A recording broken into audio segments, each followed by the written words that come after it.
प्रिया को अच्छे से पता था कि उसके साथ क्या हो रहा है, पर फिर भी वह चुप थी। उसे रोज ताने दिए जाते थे, बुरा भला कहा जाता था, यहाँ तक कि उसे गालियां भी पड़ती थीं, पर फिर भी वह चुप थी। उसकी चुप्पी का कारण सिर्फ एक था, उसका बेबी। कैसे न कैसे उसका बेबी पल जाए। यूं तो प्रिया खुद पढ़ी लिखी थी, कमा सकती थी, किंतु विधवा होने की वजह से उसके ससुराल वाले उसे घर से बाहर नहीं जाने देते थे। तो कमाना तो दूर की बात है, बेबी और प्रिया का जो भी खर्चा उठा रहा था वो था ऋषभ। प्रिया का बचपन का दोस्त था। यूं तो ऋषभ ने कभी प्रिया का साथ नहीं छोड़ा, किंतु अब वह भी लोगों के तानों से परेशान हो गया था। अब वो कोई बड़ा फैसला लेना चाहता था। ऋषभ ने प्रिया से साफ साफ कह दिया था कि प्रिया, या तो तुम कोई फैसला लो, नहीं तो दुनिया वालों का मुंह मैं बंद करूंगा। क्या करने वाला है ऋषभ प्रिया के साथ? किस तरह दुनिया वालों का मुंह बंद करेगा? जानने के लिए सुनते रहिए स्टोरी हैव मैजिक की ये कहानी, ये क्या रिश्ता है। ऋषभ और प्रिया बचपन के दोस्त थे। दोनों एक दूसरे के सुख दुख के साथी थे।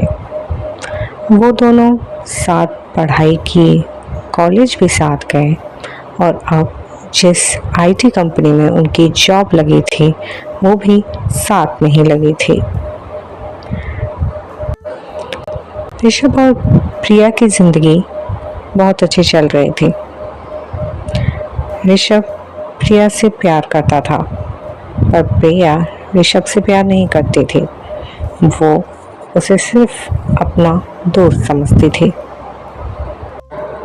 एक दिन ऋषभ पूरी तैयारी कर लेता है प्रिया को प्रपोज करने का। तब प्रिया उसे एक लड़के से मिलवाती है। उसका नाम था वीर। वीर एक फौजी था। प्रिया वीर से प्यार करती थी और वीर प्रिया से। ऋषभ को पता ही नहीं था कि प्रिया का एक बॉयफ्रेंड है। जब ऋषभ प्रिया को बताने ही वाला था कि वह उससे प्यार करता है, तभी अचानक प्रिया वीर को उससे मिलाने लाती है और बताती है कि ऋषभ, यह वीर, मैं इसी से शादी करूंगी। ऋषभ के पैरों तले जमीन खिसक जाती है। उसका दिल सुन्न हो जाता है। वो सोचता है कि जिससे मैं प्यार करता था वो किसी और से ही प्यार करती है। इसे समझ नहीं आ रहा होता है कि अब क्या करे। आगे की कहानी जानने के लिए एपिसोड नंबर 3 देखिए। जब प्रिया ऋषभ को बताती है कि वह वीर से प्यार करती है तो ऋषभ के पैरों तले ज़मीन खिसक जाती है। उसे समझ नहीं आ रहा होता वह क्या करे। वह प्रिया को बधाई देकर और वहाँ से चला जाता है। इसके बाद प्रिया और वीर हंसते हंसते बातें कर रहे होते हैं। तब प्रिया के पापा वहाँ आ जाते हैं और प्रिया से कहते हैं कि बेटा, मुझे आपसे कुछ बात करनी है। तब वीर भी वहाँ से चला जाता है। प्रिया के पापा नहीं चाहते थे कि प्रिया की शादी वीर से हो, इसीलिए वे प्रिया को समझाते हैं कि बेटा प्रिया, तुम्हें वीर से शादी नहीं करनी चाहिए, तुम्हें ऋषभ से शादी करनी चाहिए। परंतु प्रिया नहीं समझती। वो कहती है कि नहीं, मैं वीर से प्यार करती हूँ तो मैं वीर से ही शादी करूँगी, मैं ऋषभ से शादी क्यों करूँगी, वह तो सिर्फ मेरे बचपन का दोस्त है और वो मेरा हमेशा दोस्त ही रहेगा। तब वीर के पापा कहते हैं कि ठीक है, तुम वीर से शादी करना, परंतु मेरी एक शर्त है। प्रिया कहती है, क्या शर्त है पापा? प्रिया के पापा कहते हैं कि मैं दोनों के बीच एक शूटिंग कंपटीशन कराना चाहता हूँ। वीर फौजी था, इसीलिए प्रिया खुश हो जाती है कि शूटिंग कंपटीशन में तो वीर ही जीतेगा, वह मन में सोचती है। पर प्रिया को ये नहीं पता था कि ऋषभ भी शूटिंग में गोल्ड मेडलिस्ट था। दोनों में कंपटीशन होता है। इन सब चीज़ों के लिए ऋषभ मना करता है कि इन सब की ज़रूरत नहीं है। प्रिया वीर से प्यार करती है तो उसकी शादी वीर से ही होनी चाहिए। पर प्रिया के पापा ऋषभ से कहते हैं कि नहीं, ये कंपटीशन तो तुम्हें करना ही होगा। इस कंपटीशन में कौन जीतता है, एपिसोड 4 में पता चलेगा। ऋषभ और वीर का शूटिंग कंपटीशन होता है। इस शूटिंग कंपटीशन में जो भी जीतेगा उसके साथ प्रिया की शादी होगी। प्रिया के पिता की यही शर्त थी। दोनों का कंपटीशन शुरू होता है। सबसे पहले वीर निशाना लगाता है। वीर का निशाना एकदम सही लगता है। उसके बाद ऋषभ निशाना लगाता है। ऋषभ का निशाना भी एकदम सही लगता है। दूसरी बार भी दोनों का निशाना सही लगता है। अब तीसरी बार फैसले का टाइम था। इस बार जिसका भी निशाना चूका वो गेम से आउट हो जाएगा। ऋषभ प्रिया की तरफ देखता है। प्रिया हाथ जोड़कर भगवान से प्रार्थना कर रही थी कि भगवान प्लीज़ वीर को जिता दो। तब ऋषभ समझ जाता है कि उसे क्या करना है। इस बार ऋषभ का निशाना चूक जाता है और वीर जीत जाता है। प्रिया के पापा को पता था कि ऋषभ जानबूझकर हारा है। वह ऋषभ को अकेले में ले जाते हैं और कहते हैं कि तुम जानबूझकर क्यों हारे? तुम्हारा हारना मतलब मेरी बेटी की ज़िंदगी बर्बाद होना। वीर से शादी करना उसकी ज़िंदगी बर्बाद होना ही है। तुम ये बात समझ क्यों नहीं रहे हो? ऋषभ कहता है कि प्रिया की खुशी वीर में ही है। आप चिंता मत कीजिए अंकल, सब कुछ ठीक हो जाएगा। प्रिया के पापा कहते हैं कि वीर एक अच्छा लड़का है पर उसकी फैमिली बिल्कुल अच्छी नहीं है, वो मेरी बेटी को ज़रूर परेशान करेंगे। ऋषभ कहता है कि अंकल बिल्कुल चिंता मत कीजिए, मैं शादी के बाद भी प्रिया से मिलता रहूँगा, उसे किसी प्रकार की कोई परेशानी नहीं होने दूँगा। वीर और प्रिया की शादी हो जाती है। ऋषभ, वीर और प्रिया दोनों का एक अच्छा दोस्त बन गया था। एक दिन ऋषभ और वीर साथ में बैठे हुए होते हैं। तब वीर कहता है कि चलो दोस्त, शूटिंग कंपटीशन करते हैं दोबारा से। तब दोनों निशाना लगा रहे थे। वीर ये देखकर हैरान रह जाता है कि ऋषभ का एक भी निशाना नहीं चूक रहा था। तब वीर ऋषभ से कहता है कि ऋषभ, उस दिन तुम जानबूझकर हारे थे ना? ऋषभ वीर से क्या कहेगा, ये एपिसोड 5 में पता चलेगा। वीर ने ऋषभ से कहा कि ऋषभ, तुम उस दिन जानबूझकर हारे थे ना? ऋषभ ने कहा, नहीं वीर, ऐसा कुछ नहीं है, मैं कोई जानबूझकर नहीं हारा था। तुम शूटिंग कंपटीशन में अच्छे थे और तुम ही जीते थे, मैं जानबूझकर नहीं हारा था। वीर ने कहा, नहीं ऋषभ, तुम सच बताओ, तुम जानबूझकर क्यों हारे थे? ऋषभ ने कहा, ऐसा कुछ नहीं है वीर, मैं सिर्फ ये चाहता था कि तुम दोनों की शादी हो जाए बहुत अच्छे से, बस, और कुछ नहीं है। इतने में प्रिया आ जाती है और उनकी बात वहीं कट जाती है।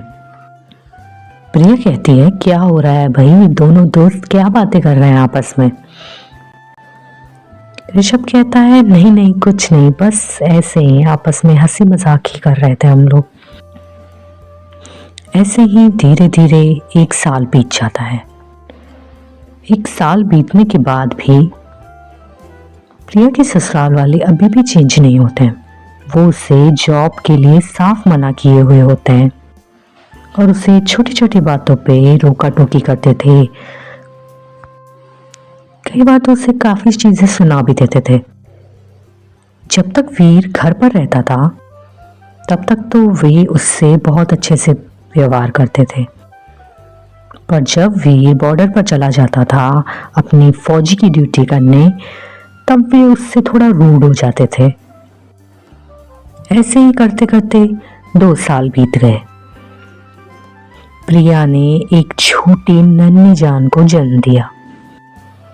लड़की होने के बाद उसके ससुराल वालों का रुख और भी ज्यादा खराब हो गया।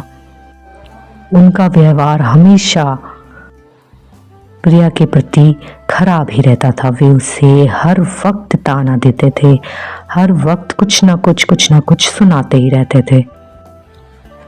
पर वीर इन सब चीजों से बहुत दूर था। उसे तो कुछ पता ही नहीं था कि प्रिया के साथ उसके घर वाले किस तरीके से व्यवहार कर रहे हैं। वह तो अपनी नन्ही जान से बहुत खुश था। एक गर्ल बेबी से वह बहुत खुश था। वह प्रिया और उसे बहुत प्यार देता था, पर टाइम नहीं दे पाता था। जितना भी वक्त मिलता वे उनके साथ बिताता। जैसे ही वीर वहां से चला जाता, उसके ससुराल वाले प्रिया को बहुत ताने देते थे कि तूने लड़की पैदा कर दी, एक लड़का होता तो अच्छा होता। रोज रोज के ताने सुन सुनकर प्रिया बहुत परेशान हो गई थी। इतना कम नहीं था कि प्रिया के ऊपर एक और पहाड़ टूटने वाला था। प्रिया के ऊपर क्या पहाड़ टूटने वाला है, अगले एपिसोड में पता चलेगा।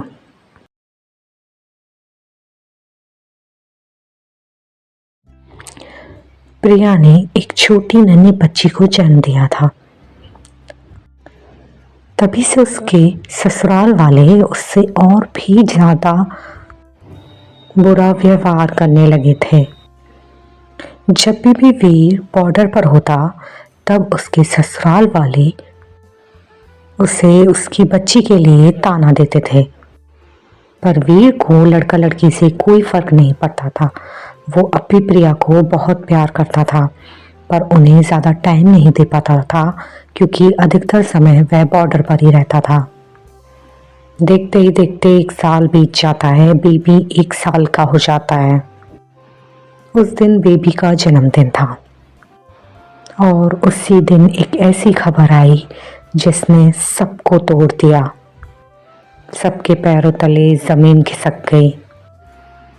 वीर अपनी नन्ही बच्ची के बर्थडे पर आने वाला था, परंतु उसके आने की जगह उसकी डेड बॉडी आई। वीर इस दुनिया से जा चुका था। प्रिया तो ये खबर सुन के बिल्कुल बेहोश सी हो गई। प्रिया का तो सब कुछ लुट चुका था और प्रिया के ससुराल वाले प्रिया की बच्ची को ही मनहूस बता बता के जोर जोर से रो रहे थे कि अपने पिता को खा गई, अपने पिता को खा गई, ये मनहूस बच्ची है। उस दिन के बाद प्रिया बिल्कुल चुप हो गई। उसे किसी बात का कोई फर्क नहीं पड़ता था कि कोई उससे क्या कह रहा है, क्या नहीं कह रहा है। वह सिर्फ चुप रहती और अपनी बच्ची को संभालती। प्रिया के ससुराल वाले हर वक्त उसे ताने देते रहते थे। केवल एक ऋषभ था जो प्रिया और उसकी बच्ची का ध्यान रखता था। वह कभी भी प्रिया के ससुराल में आ जाता था और उनका हर वक्त ध्यान रखता था, परंतु उसके ससुराल वालों को ये बात भी पसंद नहीं थी कि ऋषभ इससे मिलने क्यों आता है। जब तक वीर जिंदा था तब तक उनको ऋषभ का आना बिल्कुल अच्छा नहीं लगता था, परंतु वो कभी कुछ नहीं कहते थे, वो सब कुछ हंसकर टालते थे। परंतु जब से वीर की मृत्यु हो गई है वो ताने देने लगे थे ऋषभ को कि तू यहाँ क्यों आ जाता है, तुम यहाँ क्यों रहते हो, इसे अपने हाल पर छोड़ दो, तुम इसका क्यों ध्यान रखते हो। प्रिया की ससुराल वाले ऋषभ को कुछ भी कहें, परंतु ऋषभ उनकी बातों पर बिल्कुल ध्यान नहीं देता था। वह प्रिया का हर वक्त ख्याल रखता था और उसकी बच्ची का भी पूरी तरह से वह ध्यान रखता था। प्रिया के ससुराल वालों की हद तब पार हो गई जब प्रिया बेहोश होने वाली थी और ऋषभ ने उसे अपनी बाहों में पकड़ लिया और उसे गिरते गिरते बचाया। ये नज़ारा देखकर प्रिया के ससुराल वालों का आपा गुस्सा ऐसे पार हुआ कि वे गुस्से में कुछ भी बोले जा रहे थे कि तुम दोनों के बीच क्या चल रहा है। प्रिया एक बच्चलन लड़की है, तुम दोनों के बीच कोई गलत रिश्ता है। अब क्या होगा एपिसोड 6 में पता चलेगा। प्रिया सीढ़ियों से गिरने वाली थी, तभी ऋषभ ने आकर उसे अपनी बाहों में पकड़ लिया, उसे सीढ़ियों से गिरने से बचाया। परंतु तभी प्रिया के ससुराल वाले वहाँ आ गए। उन्होंने ये नज़ारा देखा कि प्रिया ऋषभ की बाहों में है। तब उन लोगों का गुस्सा 7वें आसमान पर फूट पड़ा। वो दोनों के बारे में अजीब अजीब बातें करने लगे और उन्हें डांटने लगे कि तुम दोनों के बीच क्या चल रहा है, ये सब क्या है, ये सब हम क्या देख रहे हैं। ये सब सुन के प्रिया रोने लगी। ऋषभ को प्रिया का रोना बिल्कुल बर्दाश्त नहीं हुआ।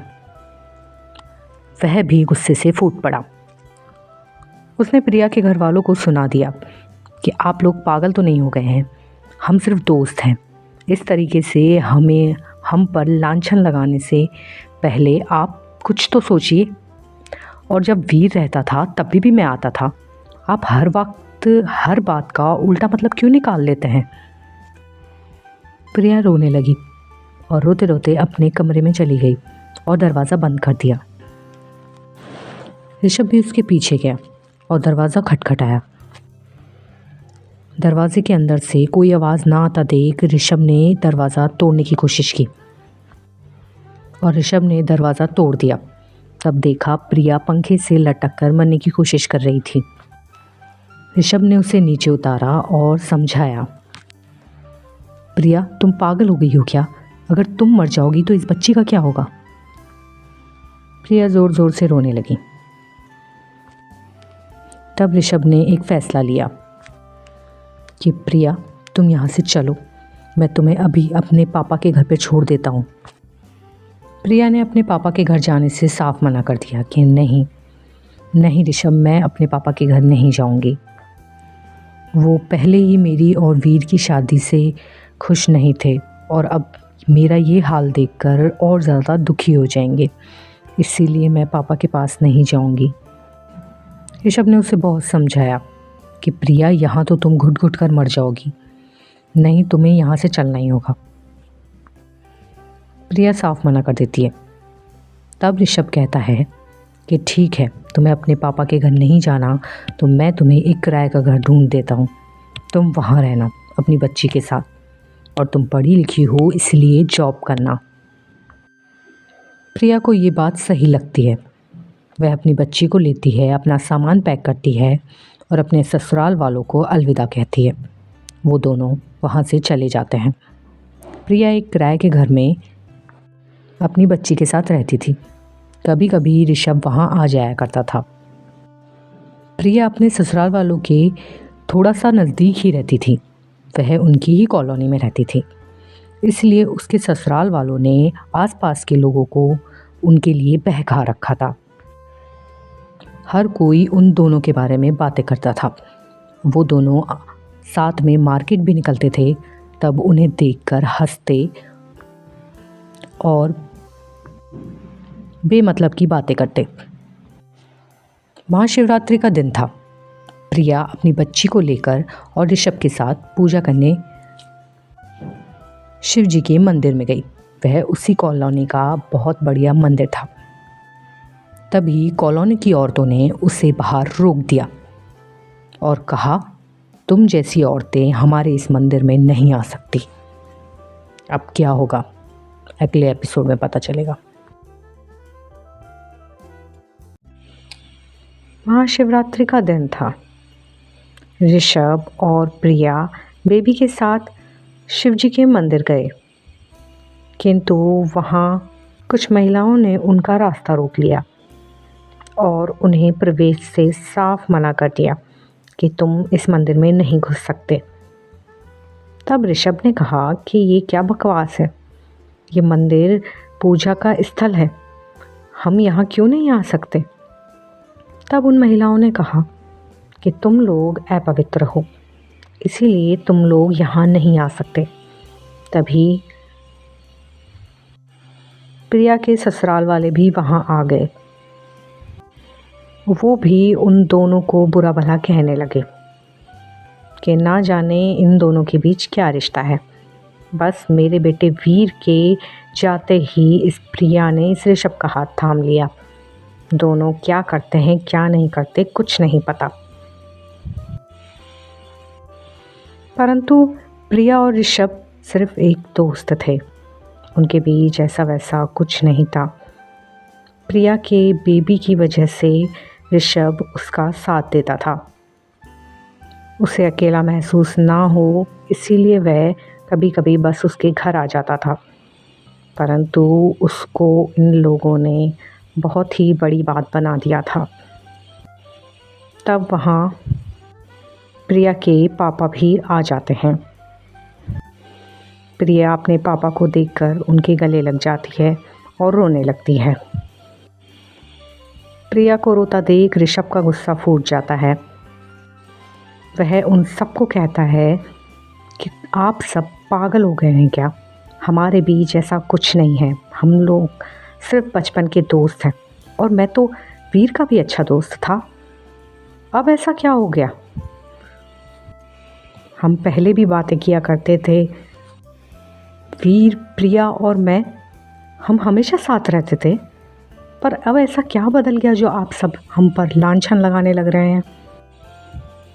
तब प्रिया की सास ने कहा कि तब वीर जिंदा था, तब इस प्रिया को तेरी क्या ही ज़रूरत पड़ती, किंतु अब वीर नहीं है, इसीलिए एक औरत को एक मर्द का सहारा तो चाहिए ही होता है ना, इसीलिए। और सब जानते हैं कि तुम दोनों के बीच क्या चल रहा है, तुम दोनों अपवित्र हो, जो बिना शादी के एक दूसरे के साथ रहते हो, घूमते फिरते हो। प्रिया की सास का इतना कहना था कि ऋषभ गुस्से से लाल हो गया कि आंटी ये आप क्या कह रही हैं। तभी आसपास खड़े लोगों ने भी यही कहा कि हाँ हाँ तुम अपवित्र हो, तुम लोग समाज में रहने के लायक नहीं हो, तुम दोनों हमारे समाज से चले जाओ।